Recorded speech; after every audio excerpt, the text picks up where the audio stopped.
Well, we're going to court, and we're going to win in court.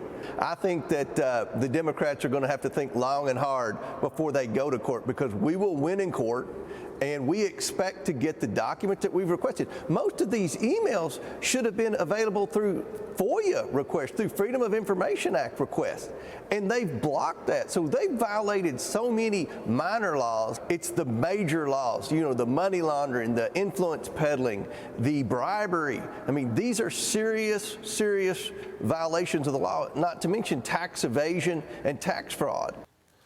That was House Oversight Committee Chairman James Comer with me just a few moments ago on this program on the formalized impeachment inquiry into President Joe Biden. House Republicans voted unanimously last night. All Democrats voted against it.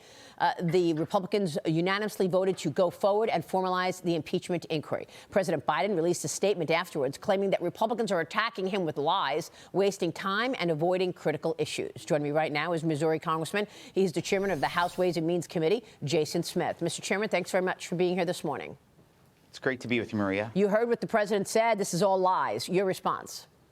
Yeah, the only person that's been consistently telling lies, and that's the President of the United States. The president campaigned, Maria, and also whilst being the sitting president, has said repeatedly that he knew nothing about his son's business dealings until the IRS whistleblowers came before our committee at Ways and Means. We released their 15 hours of depositions. When we released it, the next day, the White House started saying that he was not involved in his son's business dealings. But guess what? Yesterday, we had Hunter Biden doing a press conference right on the steps of the Capitol, and he said that his father was not financially involved. Well, I'll tell you, the IRS whistleblower stories says something quite differently. What do the whistleblower stories say?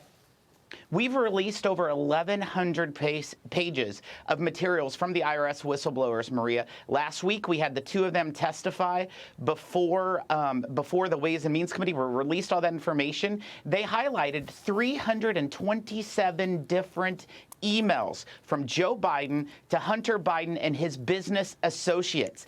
And it so happens to be all around the time of when official government activity was taking place, including multiple trips to Ukraine. In fact, before his first trip to Ukraine in 2014, you saw 5 emails of just Hunter Biden to Eric Schwerin, which is the architect of the 20-plus different LLCs that the Biden family has used to transfer money from one account to another. No one needs 20 different companies to transfer money unless they are trying to hide the financial implications of it. Well, this is an incredible story, Mr. Chairman. I mean, we've been covering your reporting and your investigation from day one, and it's absolutely stunning to me that your colleagues on the Democrat side aren't acknowledging any of this. And they, too, you look at somebody like a Jamie Raskin trying to, you know, say that this is absurd, that you won't allow him to go and do a public hearing.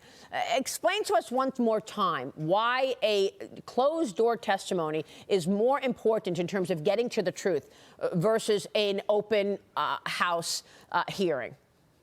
Maria, it's very disappointing that our fellow Democrats are opposing this. Our fellow Democrats are criticizing the IRS whistleblowers who everything they have said has been proven true. In fact, the 9 indictments we saw against Hunter Biden last week in California confirmed everything to the penny that the IRS whistleblower said. And in fact, the IRS whistleblowers recommended those charges, but the Justice Department wouldn't move forward. It is so disturbing that they are doing everything they can to protect President Biden and his family. Yeah. And that should alarm anyone. Well, you would think that everybody agrees that we don't want a commander-in-chief who's compromised, who's accepted money from our number one adversary at a time of such danger, where we've got Chinese nationals coming through the border, we've got surveillance balloons from communist China. I mean, what do they have on him, and why is he so soft in terms of his response there, is the question that I'm asking. But look, you and your colleagues announced contempt of Congress proceedings against Hunter Biden after he defied your subpoena and refused to sit for that closed-door deposition yesterday, but he read a statement outside Capitol Hill instead. Here's what he said yesterday. Watch.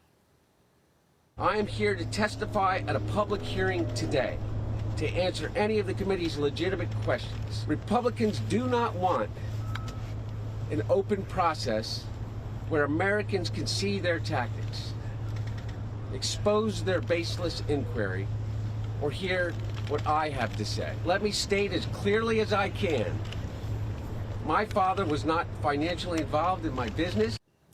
2 years ago, Congressman, President Biden responded to a question about anybody who defies a congressional subpoena. Watch what he said. Do you defy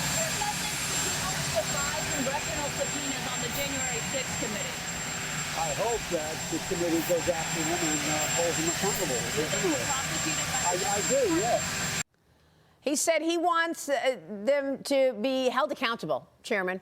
You said a subpoena is not a suggestion. Maria, his press conference yesterday before the Capitol steps just confirms additionally what IRS whistleblower said.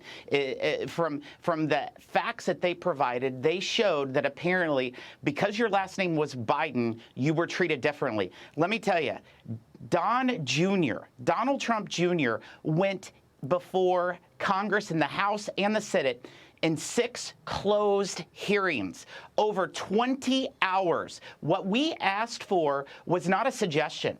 It was a requirement, and he should be held in contempt. He's creating a constitutional crisis because his father is president of the United States, and he feels like that he has the protections and can do as he wishes. But that is not how it works. What other American would have defied a congressional subpoena and did a press conference on the steps of the Capitol the day that he was supposed to be before Congress? Wow. How long has this influence peddling scheme been going on, Congressman? What can you tell us about how long it's been going on and how much money the Biden family has taken in?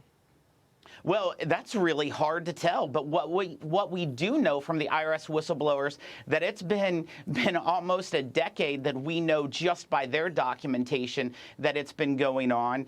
And we know that according to the IRS whistleblowers, there's been more than $24 million that have came in to the Biden family selling the brand. And Maria, the brand is Joe Biden. We have whistleblower testimony highlighting that Hunter Biden said that their only asset was the brand, and the brand was his father. That's unbelievable. Do you believe Joe Biden will get impeached in 2024?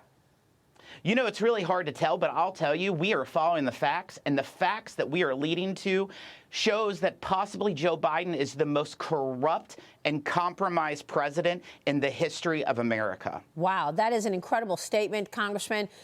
We're, of course, watching all of this, but if you were to get an impeachment in the House, that doesn't mean it takes place in the Senate, right? It doesn't. Of course, if there's impeachment in the House, then it will go over to a trial in the Senate, and hopefully the senators would look at the facts, listen to the details, and do what's right for the American people and for our country. Real quick before you go, Congressman, I know you've been negotiating back and forth with this White House. You want to have security at the southern border in order to agree to any more money sent to Ukraine. Are you expecting lawmakers leave today for the holidays and not send the money to Ukraine? I know it's in the Senate's hands right now. You know, we've been waiting on the White House to come to the table for a long time and trying to fix and secure our border. Finally, they're starting to pay attention to the border because polling shows it's hurting the president and it's an election year. More than 7.8 million people have illegally crossed the southern border since Joe Biden's been in office. That's more than the entire population of my home state of Missouri and the entire population of the president's home state of Delaware. We have a huge problem at the border. We need substantial policy changes, implement Remain in Mexico, address catch and release. There were so many policies that Biden reversed of Trump's just solely because they were Trump's. Yeah. Is there any connection to the money he wants to send to Ukraine, to any money he may have taken in personally from Ukraine? You know, there's a lot of things that we're following. I'm not willing to be able to say something like that right now. Okay. But that's why we had the impeachment inquiry vote yesterday, is because we've had this administration stonewalling us and blocking us and getting documents and witnesses. So hopefully we'll have it. Mr. Chairman, good to see you. Thanks very much. We'll be following your work. Congressman Jason Smith, chairman of House Ways and Means.